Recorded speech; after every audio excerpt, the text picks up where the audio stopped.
Hello students, आपका फिर से ऑनलाइन एजुकेशन की कक्षाओं में स्वागत है। और मैं आज आपके लिए लेकर आया हूं 9th क्लास के सामाजिक अध्ययन के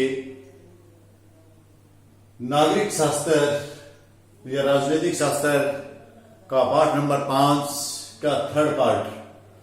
फर्स्ट और सेकंड पार्ट में हमने कुछ अभ्यास के प्रश्न किए थे और आज थर्ड प्रश्न में इससे संबंधित संस्थाओं के कामकाज में से संबंधित दो खास प्रश्न लेकर आया हूं, जो आपके लिए सिलेबस ही नहीं सामान्य जानकारी के लिए भी अति आवश्यक हैं।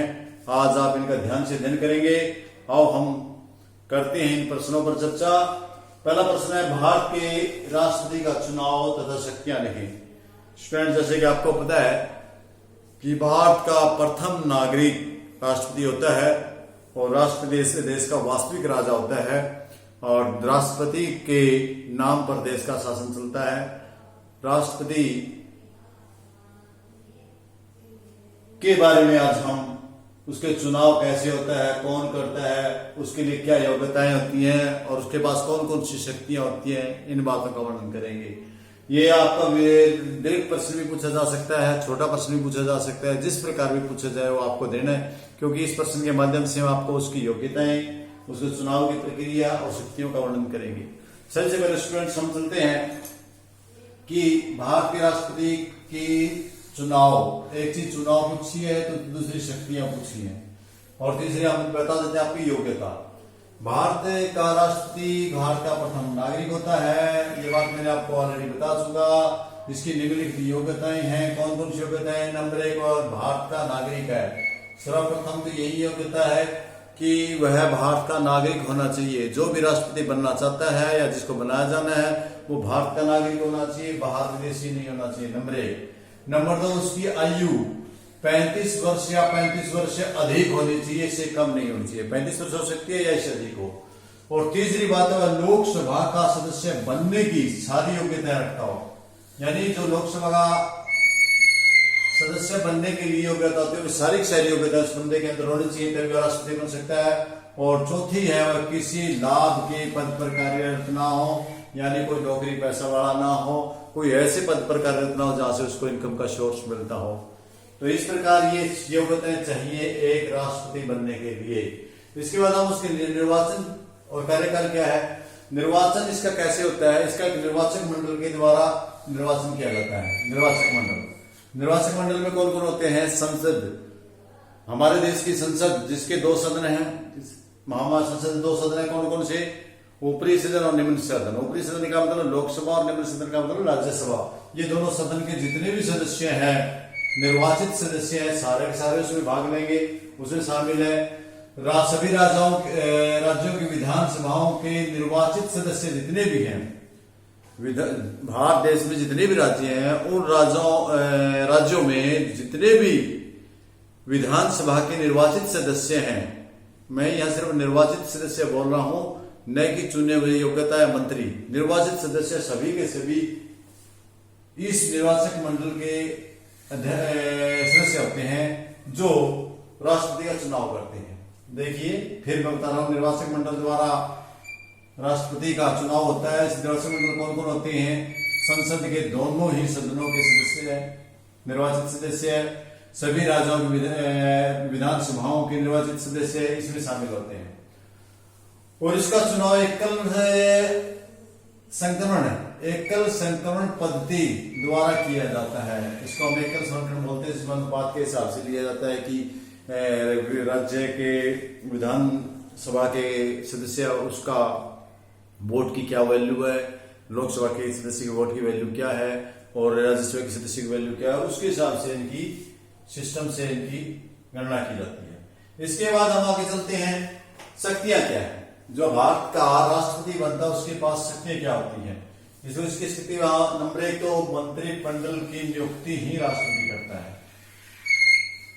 जो मंत्रिमंडल बनाया जाता है उसकी नियुक्ति राष्ट्रपति के द्वारा की जाती है। नंबर 2, अधिकारियों की नियुक्ति, जैसे सभी सर्वोच्च न्यायालय के न्यायाधीश की, न्यायाधीशों की, सर्वोच्च न्यायालय के न्यायाधीश की नियुक्ति खुद करता है। ऊंचे ऊंचे जो पद हैं, सेना के कमांडर हैं, सेना के अध्यक्ष हैं, जो बड़े ऊंचे पद हैं वो सारे के सारे राष्ट्रपति द्वारा चुने गए जाते हैं।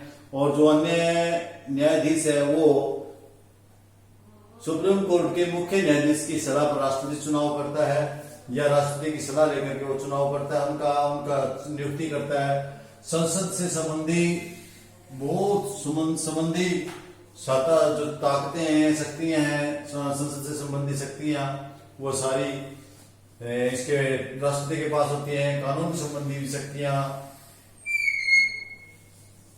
क्योंकि जब संसद की जितनी भी कार्रवाई होगी उस कार्रवाई पे राष्ट्रपति के हस्ताक्षर होने जरूरी है, और जो भी कानून बनेगा उस कानून पर भी राष्ट्रपति के हस्ताक्षर होने आवश्यक है। तो इस प्रकार कानून संबंधी और संसद संबंधी शक्तियां इनके पास होती हैं राष्ट्रपति के पास।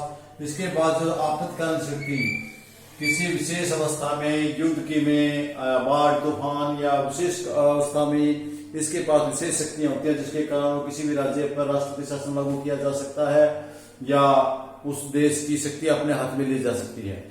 और इसके अलावा जो राष्ट्रपति है उसके पास सुरक्षा कमांडर का मुख्य कमांडर होता है। सो तीनों सेनाओं का मुख्य अध्यक्ष राष्ट्रपति होता है। जल, थल, वायु सेना, तीन प्रकार की हमारी सेना, तीनों सेनाओं के जो कमांडर है उनका मुख्य कमांडर है वो राष्ट्रपति होता है।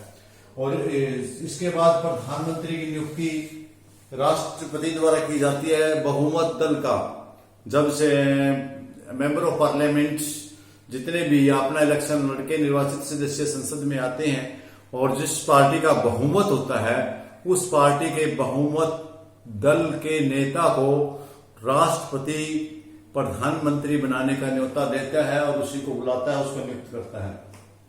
इस प्रकार हाँ, ये राष्ट्रपति के बारे में हमने पढ़ा तो काफी सारी इंटरेस्टिंग प्रश्न था, बड़ा मजेदार प्रश्न था, आपको भी बड़ा अच्छा लगा होगा और आपकी परीक्षा की दृष्टि से नहीं बल्कि आपकी ज्ञानवर्धन दृष्टि से बहुत बहुत इंपॉर्टेंट है। स्टूडेंट इसको बार बार देख लेना ताकि आपको याद हो जाए और आपने बुक के अंदर भी इस पाठ के बारे में काफी पढ़ा हुआ। इसके साथ साथ मिलता जुलता एक प्रश्न और है हमारा, क्योंकि हमारे जो देश में दो मुख्य शक्तियां होती है, एक राष्ट्रपति शक्ति और एक प्रधानमंत्री, दूसरा हमारा प्रधानमंत्री। तो प्रधानमंत्री प्रश्न नंबर 10 हमारा प्रधानमंत्री की नियुक्ति व शक्तियों के बारे में लिखो। तो सबसे पहले हम इसकी नियुक्ति क्या होती है, जैसे कि मैं पहले बता चुका कि मेंबर ऑफ पार्लियामेंट एमपी जितने भी होते हैं देश के विभिन्न भागों से, उस जिस पार्टी का बहुमत होता है, जिस पार्टी का बहुमत होता है उस दल का जो नेता होता है उस नेता को राष्ट्रपति प्रधानमंत्री की नियुक्ति के लिए बुलाता है। तो इस प्रकार की नियुक्ति की जाती है। इसकी नियुक्ति बहुमत दल का नेता होता है उसको बुला करके इसकी नियुक्ति की जाती है।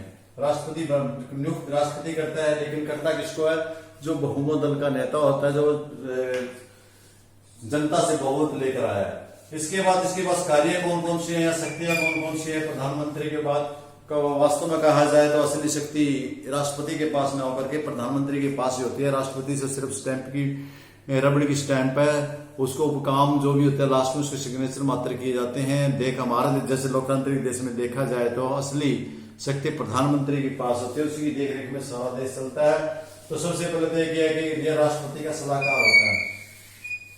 हर प्रकार के कार्य में प्रधानमंत्री राष्ट्रपति का सलाह करता है, चाहे वो किसी न्यायाधीश की नियुक्ति है, चाहे वो किसी कमांडर की नियुक्ति है, चाहे किसी भी प्रकार का काम है उसमें राष्ट्रपति का सबसे बड़ा सलाहकार है वो प्रधानमंत्री होता है। नंबर 2 मंत्री परिषद राष्ट्रपति के बीच में कड़ी का काम करता है।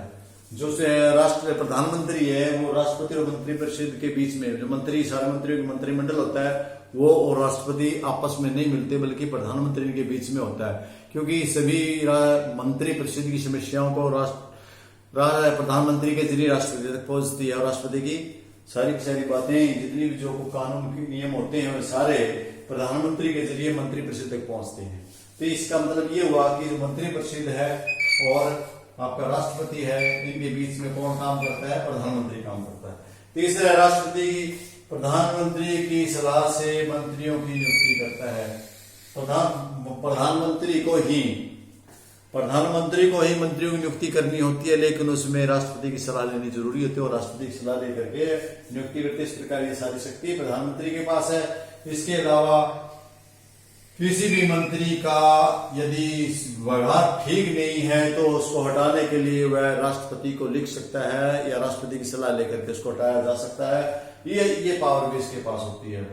कि वह इसके लिए मंत्री को हटाने के लिए वो राष्ट्रपति को लिखे। इसके अलावा नीति निर्धारण, जितनी भी देश से संबंधित नीतियां बनाई जाती हैं, नियम बनाए जाते हैं, कानून बनाए जाते हैं, मंत्रिमंडल में जो पास किए जाते हैं उनका मुखिया प्रधानमंत्री होता है।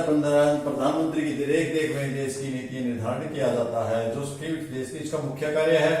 इसके मंत्रिमंडल की नियुक्ति, जितनी भी अपना मंत्रिमंडल है, चाहे कैबिनेट मंत्रिमंडल है, राज्य मंत्रिमंडल है, सभी मंडलों की नियुक्ति प्रधानमंत्री के द्वारा की जाती है। इसके बाद बैठकों का अध्यक्षता, जितनी भी बैठकें होती हैं संसद में, उन बैठकों की अध्यक्षता हमेशा राष्ट्रपति करता है, प्रधानमंत्री करता है, और प्रधानमंत्री की देख में अध्यक्षता में ही बैठकों का आयोजन होता है।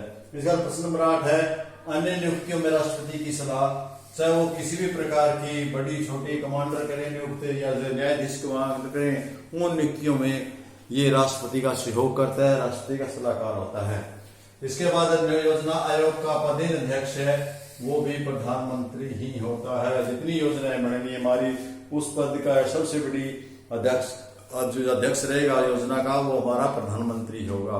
तो इस प्रकार स्टूडेंट्स, आप लोगों ने देखा कि प्रधानमंत्री विशाल शक्तियों का भंडार है।